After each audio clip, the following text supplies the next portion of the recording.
Olá, muito bom dia, que a graça e a paz do Senhor Jesus seja contigo. Esse é o dia que nos fez o Senhor.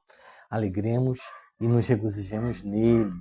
A palavra de Deus hoje é a mesma que eu li ontem em Gálatas, no capítulo de número 2.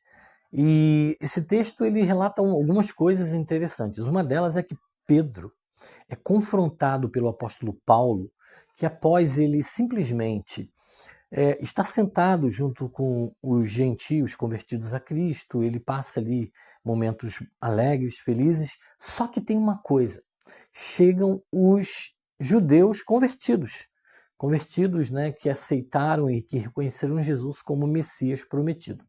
E quando esses judeus chegam, esses judeus enviados pelos pais da igreja, por Tiago, né, o primeiro e depois João, e quando ele chega, né, Pedro ele simplesmente se afasta dos gentios recém-convertidos a Cristo. E Paulo, o texto diz que Paulo, ele na cara, ele chama a atenção de Pedro. Ele, como é que você faz uma coisa dessa? Quando estavam só nós aqui, você sentava, comia com os gentios, e agora que chegaram os da circuncisão, você não se senta para comer? Que negócio é esse? Você está fazendo pior do que eles? E aí, quando Paulo confronta Pedro, vem justamente isso para nós nos nossos dias. Atualmente, se você falar, ou se você fizer alguma coisa, se você disser alguma coisa em que uma pessoa não concorda, né, que ela, se ela é o pastor líder, né, o sênior ou o pastor presidente, que ela não concorda, a tendência dela é se exaltar, é discutir, é querer peitar você. Sabe por quê? Porque ela não aceita, assim como Pedro, né, naquele momento, não aceitou ser corrigido. E não mudou seu posicionamento, continuou afastado dos recém-convertidos gentios. O mais interessante é que Paulo não perde a oportunidade de falar a verdade. Sabe por quê? Porque Paulo ele coloca algo depois no versículo de número 20, desse capítulo de número 2, que sustenta toda a sua vida ministerial. E ele diz assim: assim já não sou eu quem vive, mas Cristo quem vive em mim.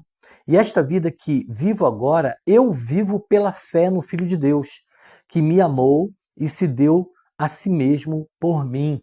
A garantia de Paulo era justamente isso, de que ele estava simplesmente se posicionando a respeito daquele que o havia libertado justamente das questões ligadas à lei. Não que a lei era ruim, mas que por conta das questões que estavam acontecendo, o próprio Pedro se deixou levar. Porque a lei do Antigo Testamento era a sombra daquilo que realmente viria, que é Cristo.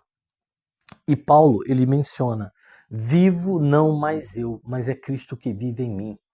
E a pergunta que eu quero fazer para você hoje: quem é que vive em você?